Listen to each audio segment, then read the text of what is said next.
บี้ยว4 โตเลยเบิ่งไงมีแต่ตัวใหญ่ๆเลยมินแท้ต๊ดนี่นี่พันใหญ่บ่ตายแล้วแม่น้องมิวสิเป็นล่มแล้วมิ้นต๊ดโอ้ยมินออกก่อนเนาะนี่ได้แล้ว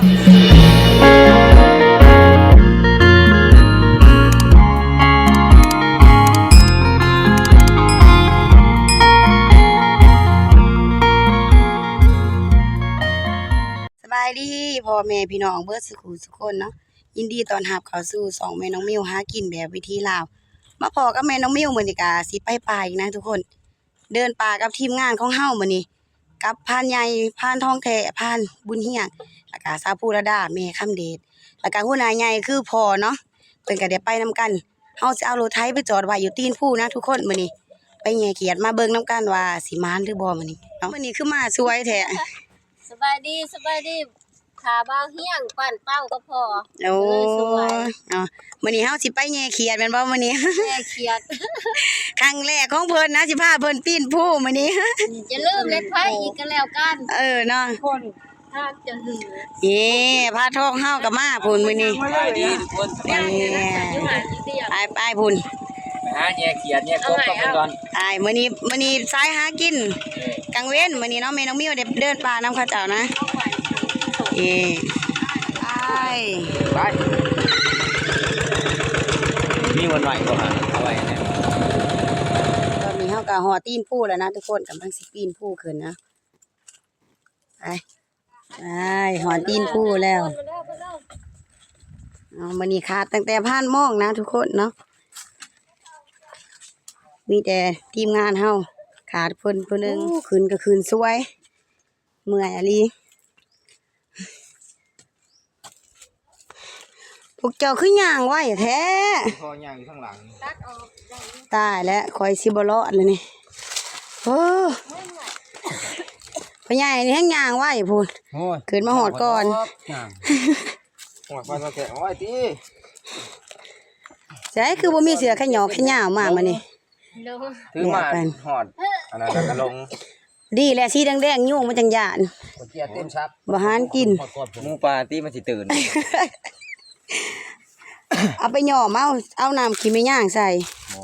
พาดท้องเป็นจังไดเมื่อยแห้งหายใจหอมแหบเกือบหันใจบ่ทันพี่น้องยังอีกพักเดียวหอดเลยอะลีบ่มันสิเศร้าเป็นพันอดเอาพันทองปลอมนี่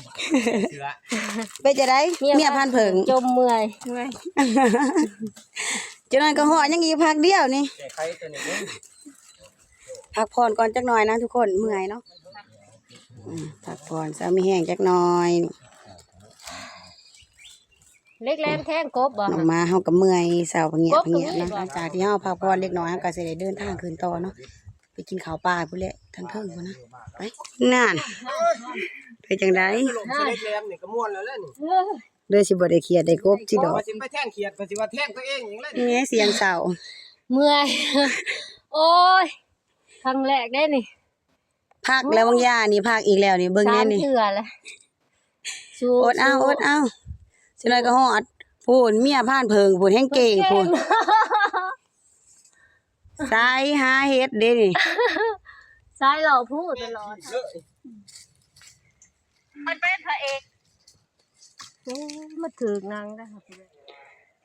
โอ้ยผ่านทองแท้กับน้ำล้างหมูนะพูนผ่านเฮียงแห้งอยู่ลุ่มพูนตายขึ้นเที่ยงเพศนะไผกับเมื่อยเนาะปวดปัวขอให้ขาบ่จักเล็กแหลมจักเอียงบ่ได้ของเล่นใหม่ได้นี่โอ้ยเป็นไงไปเที่ยวก่อนนี่มันใส่เอามันบ่ได้รอบนี้บ่พลาดเป็นไปเที่ยวนี่คือสิบ่พลาดดอกก่อนไปพอดีแล้วมันสไลเดอร์ลงมาก็ใส่รถจุ๊บเบิ่งนี่ทุกคนเหือไหลไข่ย่อยยังอีกพักนึงนี่สิเป็นลมแล้วหายใจจนสิบ่ติดนะเพราะว่าคืนเที่ยงเพลแม่น้องมิวก็บ่ได้ค่อยคืนแล้วเพราะว่ามันเบิดยามหาเฮ็ดหาฮ้อนน่ะเด้คืนยามนี้มันแดดเนาะเลยบ่ได้ค่อยไปมื้อต่อเนาะพักสุดท้ายนี่ฮอดเลยนะฮอดแล้วบ่ ยังพักเดียววิทย์แล้วพักสุดท้าย ฮะ ฮะ เป็นอยู่บ่ ผ้าพนังอีกแล้วพ่อใหญ่เฮียงสิฮอดจักเทื่อทำเขียดบาดนี่แล้วการเมื่อยอีกแล้ว ยันพวกเจ้าเมื่อย อืม พักผ่อนกันเลย เอาพักไปกินหมากพับก่อนนะ ใช้บักผัก พุ่นแล้วต้นมันพุ่น พาสาวๆพักผ่อนกันเนาะ64พีก วิทย์ล้างผู้แล้วนั่นเอาก็สินางน้อยหนึงเนาะ ผักบ่คือเห็นพ่อเขากิน หาสันดิบ หอดล้างผู้แล้วก็ย่างสบายอยู่นะเพราะว่ามันเป็นทางโลดไปเลย ไปเบิกหมากพับนะหันเลย รถพระเจ้าก็เอาคืนมาฮอดสิบ่ แม่น ใช้สะทางโลด พูนแล้วทางหน้าหมากพับก่อนโอ้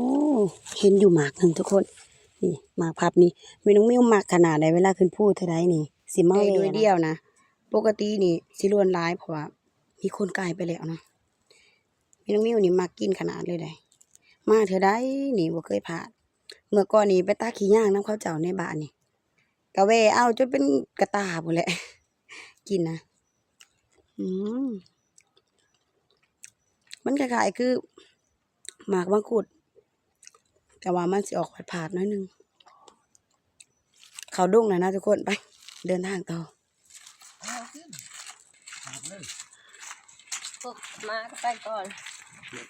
เดี๋ยวเพชรตัดตีเดี๋ยวตัดตี เสียงนก นี่บ่เฮียงนี่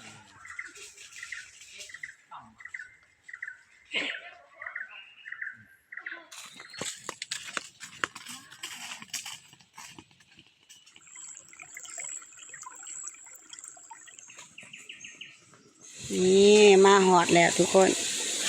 เฮ้ หอดตาดป้าโตกนะนี่ละหางทุกคนน้ำใสแห้งอลีนะหอดป้าโตกนะพอองามอลีทุกคน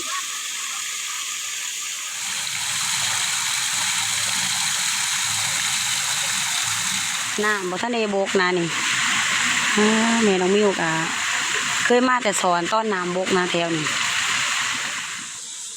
พอน้องมิวเพิ่นกะสิเลาะแหน่เบิ่งเขียดพอได้ปั่นเพลนนะสิพากินข้าวเที่ยงอยู่นี่ก่อนนะเนาะทุกคนเพราะว่าเดินทางมาใกล้เกินแล้วบ่ทันได้กินข้าวเที่ยงเลยหิวข้าวแล้วเนาะตอนนี้พอน้องมิวกะลงไปแทงเขียดตามถ้ำนี่นะสวยงามค่ะ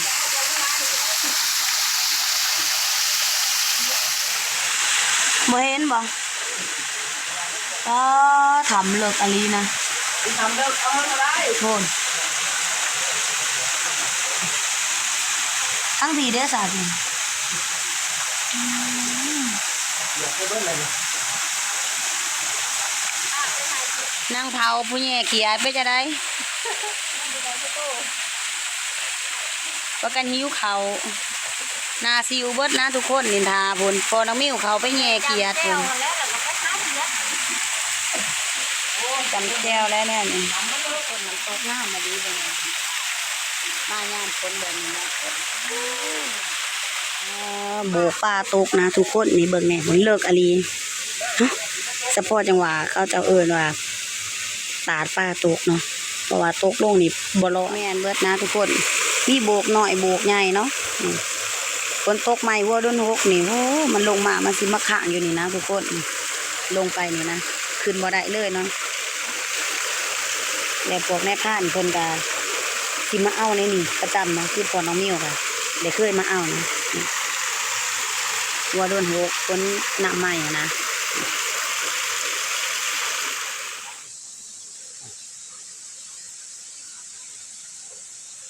โอ้ยสิติดบ่แล้วเนี่ย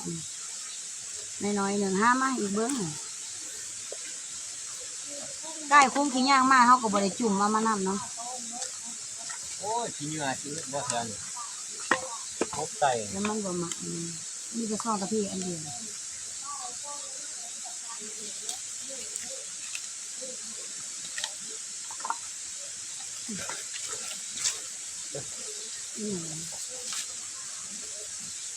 ย่างฮะก็มาเพื่อ อ้าวเหมาะจัง นะโอ้ยใบไม้มาใบไม้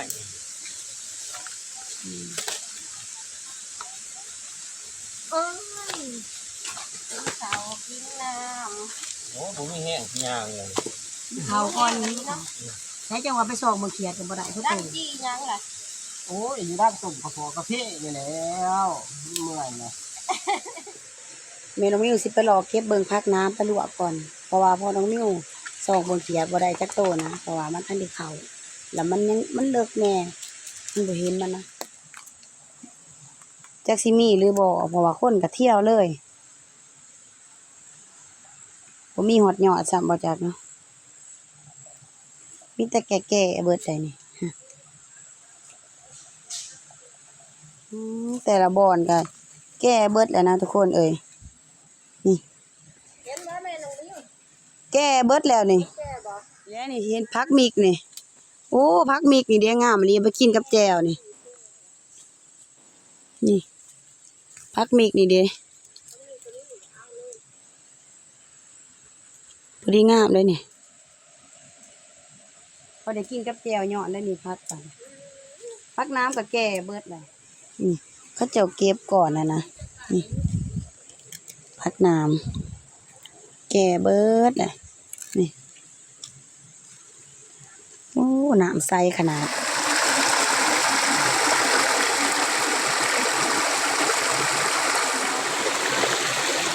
อะไรเป็นนะทุกคนจะได้กินกับแก้วนี่เพราะว่าเขาจะรอเก็บน้ำเนี่ยแหละแต่เช้าเพราะว่ายังไม่มีเยอะอีกเขาจะนี่แหละอาหารเที่ยงเฮาไปกินข้าวบ้านี่ธรรมศาสตร์นะทุกคนมาย่ามโพสในตังง่ามาลีเลยนี่แหละสาเหตุแม่น้องมิวอยากขึ้นมานำข้าวเจ้าแม่น้องมิวเองก็เป็นคนมักเดินป่าอยู่แล้วนะแต่ว่าบ่มีเวลาไปนำข้าวเจ้าเขามีภาระเนาะเห็นอะไรมาเป็นบางครั้งบางข้าวเอาแบบนี้แหละพักอันนี้สิเผาไผ่ก่อนหมอก็บ่ได้ลวกได้มันบ่ลายเผาไผ่เอา พ่อเลิกทำที่ เอาไผ่บ่ มันหอมเลยนี่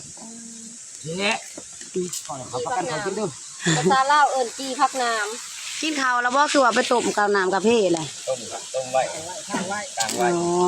ไว้ อมากินข้าว เอา กินข้าวแล้วพ่อใหญ่อันนี้โผล่เป็นหิวแห้งก่อนหมู่เลย ไม่กินฮิตบ่อยากเพื่อนมันก็เลยอยากเพื่อนเลย ใบายแก้วปลาเต้าอีกเนาะ มาเฮาเอาเนี่ยมันแซ่ แซ่บแล้วปลากระเต้ากับปลากระเต้าเส้นนวลบุญ โอ้ย นี่บุญได้ของมากเพิ่น ำตัวอีกแล้วตัวเราจะนายกับบ้า โอ้ย ประธานกับตัว ยัง ตัวว่าได้มักห้อยเดือแนวมากเพิ่นบ่แม่นซ้ำได้ห้อยเว้ามาให้โอ้ ว่าก็อี แก้วผ่านท้องบ่นี่มาเป็นตาแซ่บคักเด้อพุ่น โอ้ต้องเดืองเสียเอาก่อน บ้านทุกคนกินข้าวน้ำกันนี่แหละบายแก้วเขียดกับบ่ได้จักโตพอน้องมิ้วก็ได้นะ บอกเกลือพะนะเลิกเลิกอ่ะ เขาแล้วจะพูด อันดับแบบเลย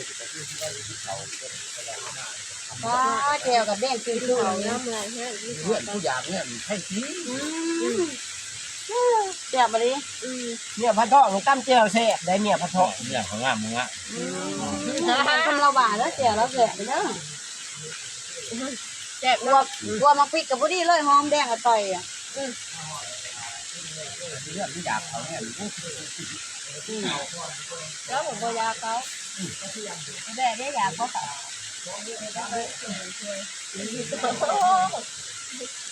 ข้างนี้แซ่บตลอดได้มัน เป็นเพชรขาดอันนี้ได้สงสัยต้องกันหรือว่าป่ะ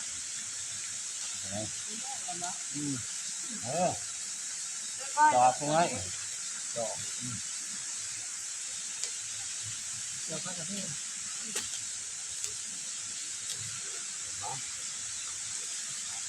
จังหวะจังหวะเนาะ อยากกินแม่จะได้เอาไปกินจ้า เดี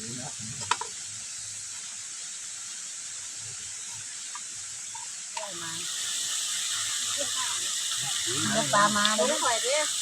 ท้องถอยออกเลยออกแล้วตอนแล้วเลย ข่าวยังร้ายอยู่มันอยู่เฉย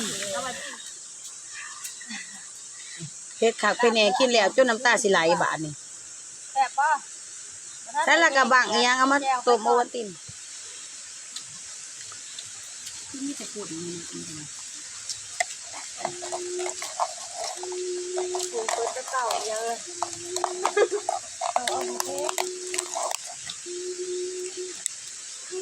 โอเคเขายานเมื่อกันแล้วโอเคหันเรายานเฮาบ่มาของหมู่เฮาสวย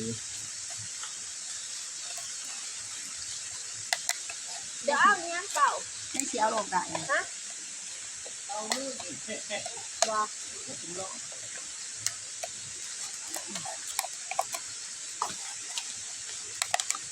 เอาหอดแล้ว อุ้ยสองช้อนก็พอซ้ำ เนื้อ นะ กินเด้อกับไผ่ท่านก็อยู่บ่เอาแต่ทีหลังโอ้ยมาดีกับไผ่เฮากับไผ่ท่านก็เอากินเบิดแม่แล้วนี่ โหร้องเนาะ แล้วบัดจังเพื่อนน้องมานาวก็ได้ถึงไผ่ ใช้ช้อนกับพ่อปะสามมันหลายโหมันหวาน นาวขึ้น กินมันไม่แห้งท้องนะแจวเนี่ยผ้าท้องนี่อันตรายได้แสบท้องแสบอยู่แต่ว่า มีแนวโค้นนะ แสบอยู่แต่ จะ ว่า ใครเอาคามาไว้ในนี้ โอวัลตินขึ้นมาผู้พากันยังได้กินโอวัลตินนะพวกเพิ่นเนี่ยพานี้อย่างก็ถือมาบริการหอมโอน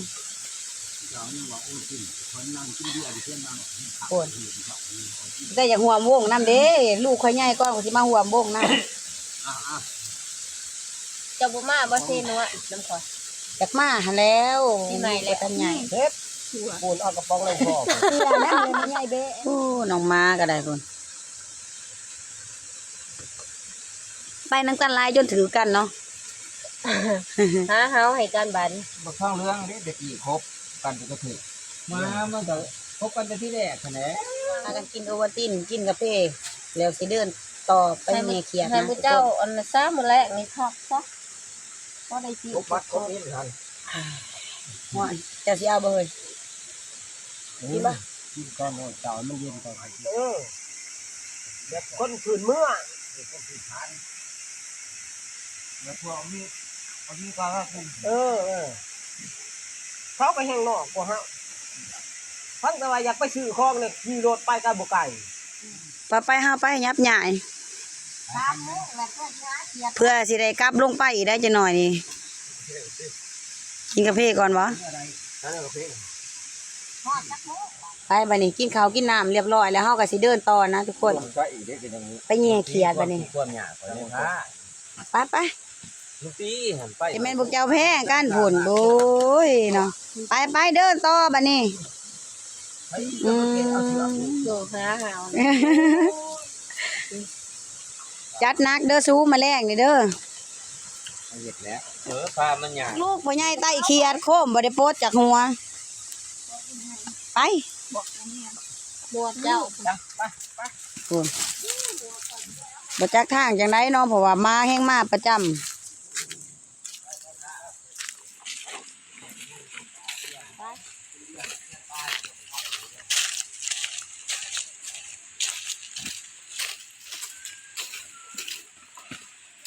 ฮอดหวยเฮาแย่เขียดแล้วบ่นี่เฮ้ยฮอดแล้วเนาะ บนเนี่ยเขียกันเอง ทั้งเทิงบ่นี่ละหางใหญ่บ่นี่ละหางน้อยแล้วเนาะห่อพักน้ำบ่ไปจินน้อยก็ฮอดย่ามดอกคอนแค้นแล้วนี่เฮ้ย เพราะมันมีดอกแดง ดอกตะแบง ๆหอม อืมไปทำเนาะ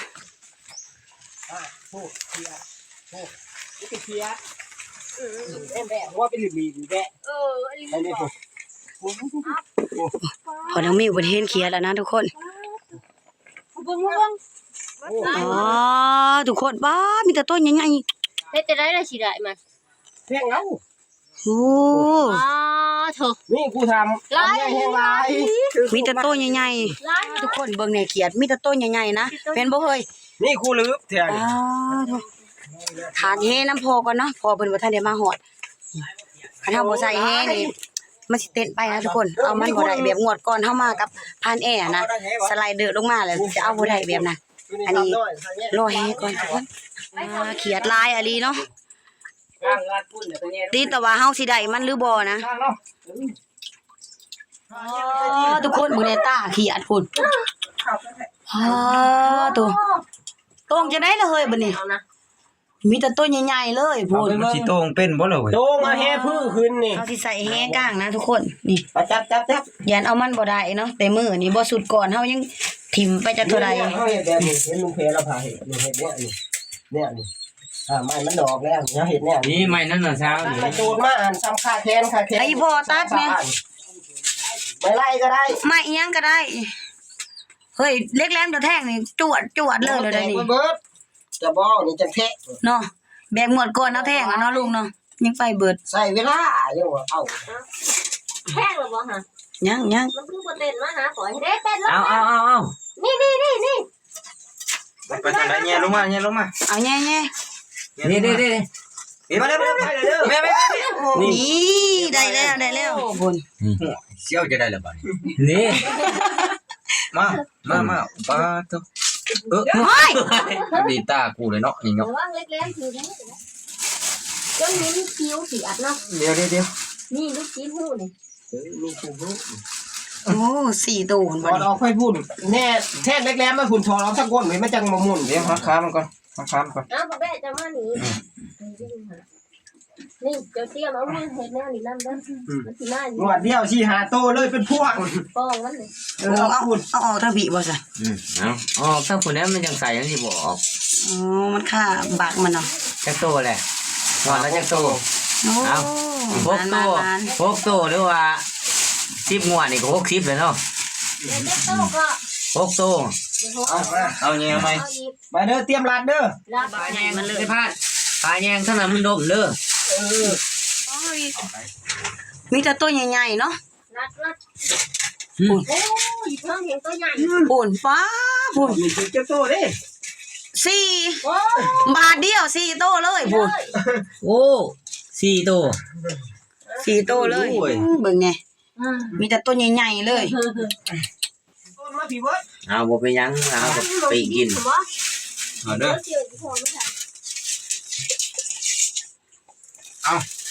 โอ้บ่ถือถุง บ่แม่นมันจะทำเดียวแล้วมีจะสุดเลย สิได้มาคำเนาะมาอูดกันขากบานนี่ตายแล้ว ลงมาเลยเด้อลงเอา ตาย คนมีบุญได้แต่ตุ่มโตพันเฮียง โอ้บุญเฮ้ยออกจากนั้นแล้วเฮ้ยบุญ มินเด้บาน มิ้นโต๊ดกับพ่อมิ้ มิ น นโต๊ดเด้ มินโต๊ดกับบ่โต๊ดบาโอ้ยอันแม่เฮ้ย นี่ นี่เรียบร้อย มิ้นท์น่ะแท้ต๊ดนี่อ้าว นี่ ฟันใหญ่บ่ กันมา โอ้โห ตายแล้วแม่น้องมิวสิเป็นล่มแล้วมินโต๊ด มิ้นออกมาก่อนเนาะ โอ้มินออกก่อนเนาะบนไผเลยบ่ เน่าแห้งอันนี้กวดซอเบิ่งใส่นี่เด้อ เอาลงมาโ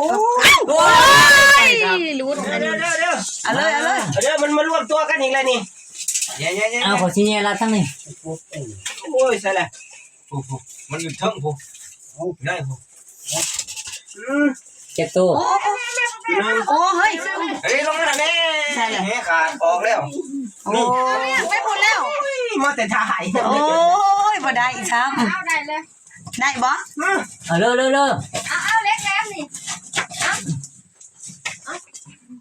ใช่เบิด ยังนี่ทั้งใหม่เจ้าหันลุง นี่เนาะ ยังอยู่หันอันเดียวมันสิลงมาแล้ว ยี่ห้าเทสทำเด็กทำน้อย นี่ โอ้เจ้าบ่เทิงใหม่เจ้าบ่ลมมันลูกหันแต่มีแต่ตาเขียดหัน เฮ้ยลง ไปแล้วทุกคนนี่ตัวใหญ่อะลีนี่ตัวใหญ่อะลีนะพวก นี่ อึดยังไม่ท เบิดแล้วบ่ทำตัวนี้ เบิ้งคนที่แท้ เบิดแล้วตัวนี้ทุกคนได้เป็น10ป้ายกว่าตัวนะเกือบ20พุ่นน่ะนี่นี่ ไปเลยบ่ ป้าไปออกเบิดแล้วนะทำนี่เขาสิไปทำใหม่นะทุกคนทำนี่เบิดแล้วได้คือ20ป้ายกว่าตัวเขียนเป็นร้อยแต่ว่าเอามันบ่ได้นะ ำ เต็มมือเลยพุ่นมีแต่ตัวใหญ่ๆหักคาแล้วบ่นี่ คือบ่ได้เบิ้ง แม่ บ่ได้ว่ามันสิมีบัด เขาขอเห็น บ่เอาพี่เอาอืม โอ้หูน้ำเจ้ามือเด้ เออ เมื่อแล้วไปทำไม ไปเอา ไปออก หาเราแย่ไป เอาเลย เอาของนี่อ่ะ โอ้บันไดผาหาเลยพุ่นนี่ เอาเรื่องไรอีดีได้ถามตัวไรอีดี ตัวใหญ่คักเนาะ มันเนาะ มีทุกบอนยังว่าโอ้ยเสิได้เฮามาคำโพดนั่นเด้นี่ โอ้ยเนาะ ถือบ่หันเลย ถือ โอ้ ว่า บ่เป็นสำนักอันนี้ครับ มันบ่ได้ดอกไม้ต้นน่ะฮะ หญ้าเพิ่นก็อยากแท้ง นี่เด้ นี่เด้ฉันเฮยฮู้แบบนี้เด้อซั่นนี่ พอได้แบ่งกัน นี่ ดอกลงเหือนี่3-4เหือนี่ บัดกูมาน่ะบ่มี บ่ได้ผู้ละที ยาแล้วนะยานพันเฮียงล่ะ เอามึงไหลมา ไปเอาใหม่แง่ก่อนไปเบิ่งต้นไม้อีกอันนี้บ่บางยานี่เฮาเบิ่งรวมๆนี่ทุกคนเขียนนะนี่บางยานี่ได้นี่ใส่อยู่นี่ก็มีบ่ นี่เต็มอยู่ ผมอยู่คุณยองว่า โอ้ปุ่นทุกคนไล่ๆเติมนะนี่ปุ่นเนาะทำเดียวได้นี่โธ่สิได้มาคำเด้เนาะ ก็จะได้หลาย ฉันได้ร้ายกว่านี้อีกนี่ทุกคนได้ร้ายเติมนะแค่ทำหนึ่งสิได้เฮามาคำมะลีคันแม่นว่าบ่คำเนี่ยสิเราขึ้นเทิงนี่แฮงได้ร้ายกว่านี้อีก มันเดียวเสียตะไคร้ นี่พ่ออีกบ่ทำนี่ เด็กกันยาวพวก ร้ายบ่ทุกคนพันนี้พ่ออีกแล้วทำนี่แฮงร้ายเพิ่นว่า ไม่โพดนี่ จังไดเห็นร้ายแต่เอาบ่ได้บ่เดียวนี่ แท่งเขาบ่ฮ้อนโตมันซับ มันเล็กใหญ่ โตสู้เฮาบ่ได้ดอกประเทศ เอารถเขา เช็ดเด็กแหลมกูใช่เลย ใส่บ่ดีตัวหนึ่ง เนื้อหัวระวังเสียตาย เอ้ย โว้ย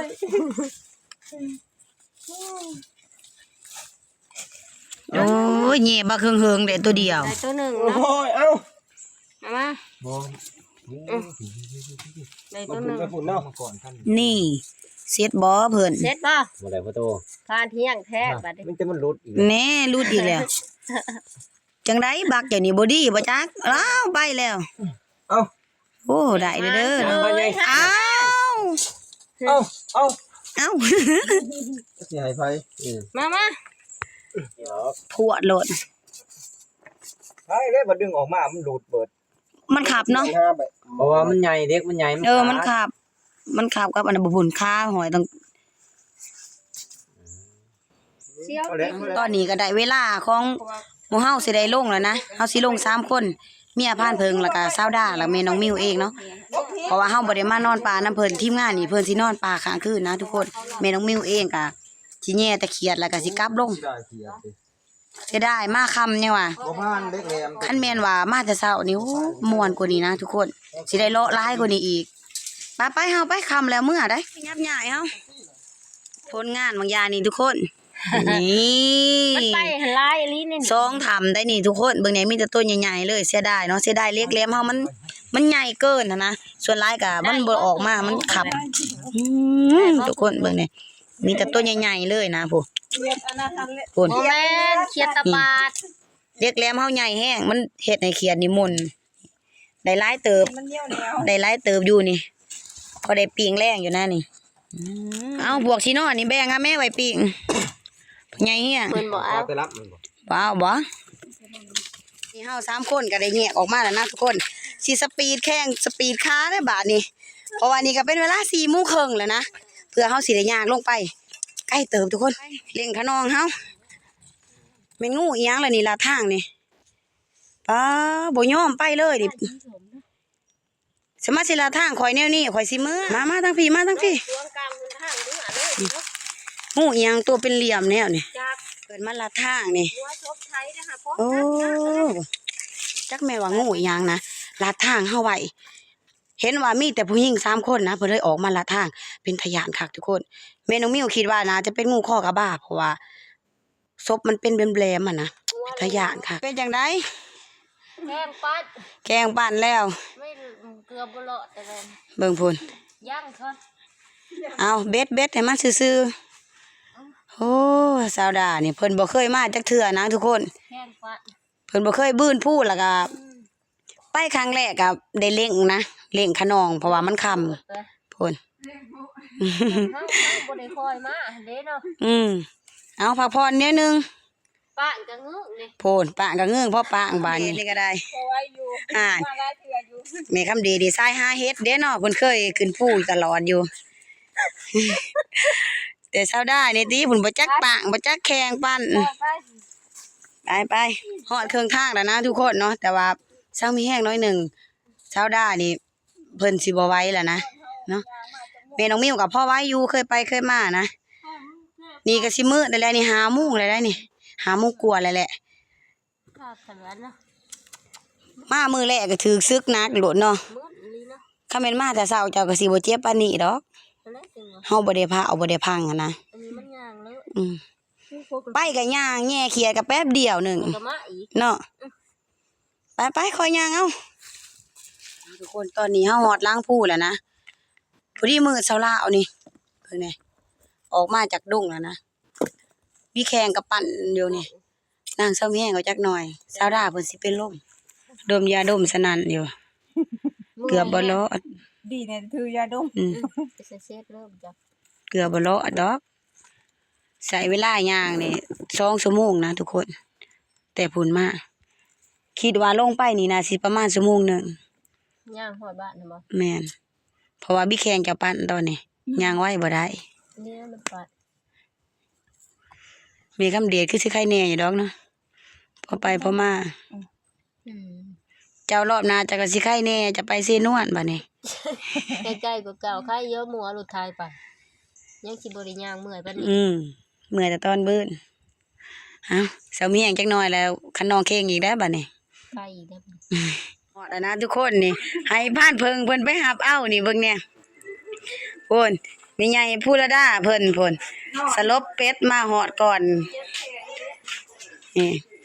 บ้านเพิ่งเพิ่นไปหับเอานะทุกคนเป็นจะได้ หนาวก็มีน้ำเย็นก็ได้ บ่มีน้ำเย็นมื้อจนค่ำนะทุกคนมาฮอดเทือนฮอดซ่านแล้วนะแม่น้องมีก็สิปั้นเขียดก่อนพาเอาเพิ่นสิเมื่อนะซาปุระดาค่ำมื้อนะนี่นะทุกคนน้ำใต้เบิดเด้นี่พุ่นแต่ตัวห้าวอย่างมันก็สิปั้น4ส่วนเนาะพานทองนี่เนาะ ตัดหางสิบ่เห็นอยู่ นั่นนี่โคมโอ้นี่ แต่เจ้ายังสนใจนี่นะ นี่โคมอยู่เที่ยง ใกล้ย่างมันไข่บ่ โคมน้ำพอนี่ ไข่แล้วนี่ พอนี่ จบเดี๋ยวตุ้งไข่อันนี้พานทองเจ้าเอาไปได้ผู้ละหีบเนาะนี่ได้ผู้ละหีบซ้ำกันทุกคนนี่ ไอ้เป้าโล ให้น้องมิวก็สิหาเฮ็ดกินก่อนเนาะโอ้ยายเพิ่นก็หากินข้าวเดินทางมาฮอดนี่แม่น้องมิวเองก็สิขอปิดคลิปนี้ไว้เพียงเท่านี้ขอบใจทุกคนที่เข้ามารับชมนะฝากติดตามในคลิปต่อไปนี่เด้อทุกคนสำหรับคลิปนี้บ่มีหยังหลายรับฟันดีทุกคน